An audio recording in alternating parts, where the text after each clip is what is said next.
लोग मानते हैं कि ऑनलाइन पैसा कमाने के लिए वेबसाइट बनानी पड़ती है, एसईओ सीखना पड़ता है, कंटेंट लिखना पड़ता है और सालों तक इंतजार करना पड़ता है।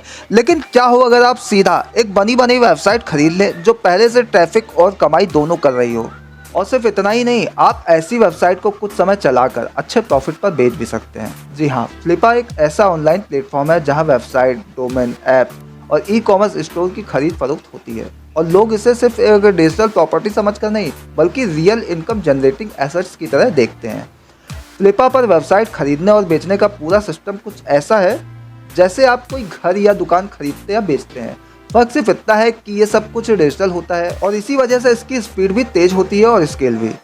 जो लोग इस डिजिटल दुनिया में निवेश करना चाहते हैं लेकिन खुद से वेबसाइट बनाने का झंझट नहीं उठाना चाहते, उनके लिए फ्लिपा एक बढ़िया विकल्प बन गया है। सबसे पहले ये समझते हैं कि वेबसाइट खरीदना क्यों फ़ायदेमंद हो सकता है। मान लीजिए आपके पास 50,000 या 1 लाख रुपए हैं और उससे कुछ शुरू करना चाहते हैं, लेकिन नई वेबसाइट बनाकर उस पर ट्रैफिक लाने में कम से कम 6 महीने से 12 महीने का समय लग सकता है। वहीं फ्लिपा पर आपको वेबसाइट मिल सकती है जो हर महीने 5,000 से 10,000 रुपये तक की कमाई पहले से कर रही होती है। आप उसे खरीद कर सीधे उसकी इनकम एंजॉय कर सकते हैं और चाहे तो उसमें थोड़ा अपग्रेड करके बेहतर भी बना सकते हैं। अब बात करते हैं फ्लिपा पर वेबसाइट कैसे खरीदी जाती है। सबसे पहले आपको flippa.com पर एक अकाउंट बनाना होता है। उसके बाद आप वहां से लिस्टेड वेबसाइट को ब्राउज कर सकते हैं जैसे monthly revenue, traffic source, age of website वगैरह। हर वेबसाइट के साथ में पूरी डिटेल्स दी होती है जैसे उसका ट्रैफिक कितना है, कितना रेवेन्यू आ रहा है, कौन कौन से टूल इस्तेमाल किए जा रहे हैं, वेबसाइट का डोमेन कितना पुराना है और सबसे ज़रूरी वेबसाइट के पीछे का बिजनेस मॉडल क्या है।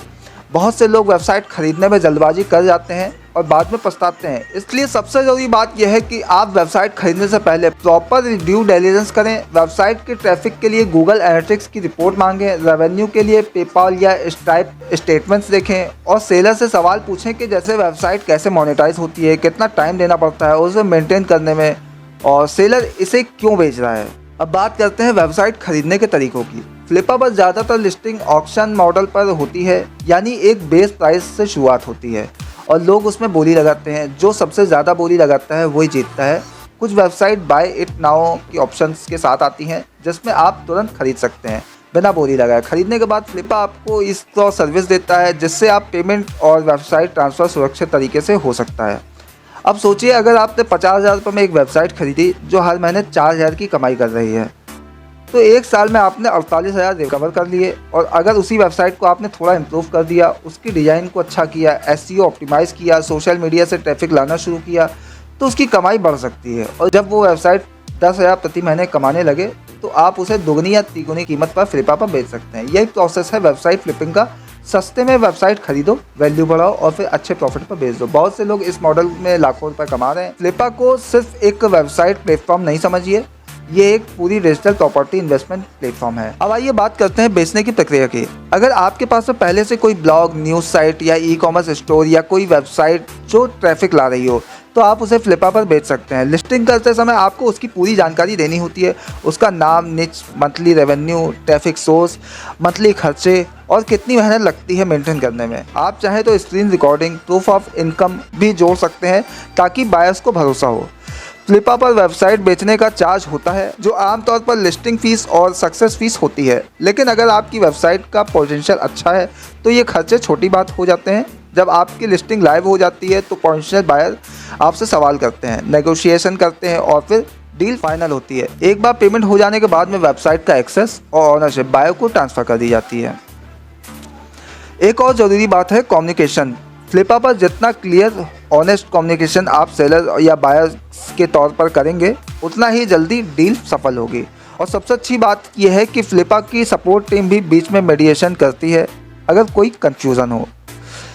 फ्लिपा पर न सिर्फ कंटेंट वेबसाइट बल्कि e commerce stores, Shopify stores, apps, domains और यूट्यूब चैनल भी खरीदे और बेचे जाते हैं। यानी ये सिर्फ एक जगह नहीं है बल्कि एक पूरा डिजिटल एसेट्स का बाजार है जहां आप इन्वेस्टर की तरह काम करते हैं। और ये सब करते हुए आप नई स्किल भी सीख सकते हैं जैसे वेबसाइट एनालिसिस करना, मार्केट रिसर्च करना, ट्रैफिक पैटर्न समझना और बिजनेस वैल्यू आकलन करना। शुरुआत में आपको छोटे व्यवसाय से शुरुआत करनी चाहिए, 10,000 से लेकर 30,000 रुपये की रेंज में। 1-2 डील्स करने के बाद में आप समझ पाएंगे कौन सी वेबसाइट फ़ायदे की है और कौन सी सिर्फ दिखने में अच्छी लगती है। बहुत सी वेबसाइट फैंसी दिखती हैं लेकिन उनकी इनकम और ट्रैफिक फेक होते हैं, इसलिए डील करने से पहले सोच समझकर सही तरीके से रिसर्च करके ही आगे बढ़ें। फ्लिपा पर काम करने के लिए आपको टेक एक्सपर्ट नहीं बनना होगा, लेकिन आपको थोड़ा टेक्निकल अवेयरनेस जरूर होना चाहिए, जैसे होस्टिंग क्या होती है, वर्डप्रेस कैसे काम करता है, गूगल एनालिसिस और सर्च कंसोल का बेसिक इस्तेमाल कैसे करें। ये सब चीज़ें आप यूट्यूब से फ्री में सीख सकते हैं और जैसे जैसे आपकी समझ बढ़ेगी वैसे वैसे आप बड़ी और मुनाफे वाली डील्स भी करने लगेंगे। आज के समय में डिजिटल एसेट्स एक नई रियल एस्टेट दुनिया बन चुके हैं। लोग प्लॉट, घर, दुकान खरीदने की जगह अब वेबसाइट, डोमेन, ऐप्स खरीद रहे हैं क्योंकि इनकी कॉस्ट कम होती है, मेंटेन करना आसान होता है और रिटर्न ऑन इन्वेस्टमेंट कहीं ज़्यादा होता है। फ्लिपा इस नए डिजिटल रियल एस्टेट का सबसे मजबूत और भरोसेमंद प्लेटफॉर्म बन चुका है। अब सवाल उठता है कि आप कब शुरुआत करेंगे। क्या आप भी उन लोगों में से हैं जो केवल आइडिया सोचते रहते हैं और कभी एक्शन नहीं लेते, या फिर आप उन लोगों में से हैं जो रिस्क लेकर कुछ नया करने को तैयार हैं। अब मैं आपसे एक सवाल पूछना चाहता हूँ, अगर आपको 1 लाख रुपए का बजट दिया जाए तो आप किस तरह की वेबसाइट खरीदना चाहेंगे, ब्लॉग, ई कॉमर्स या फिर कोई ऐप। नीचे कमेंट में अपनी राय ज़रूर दें।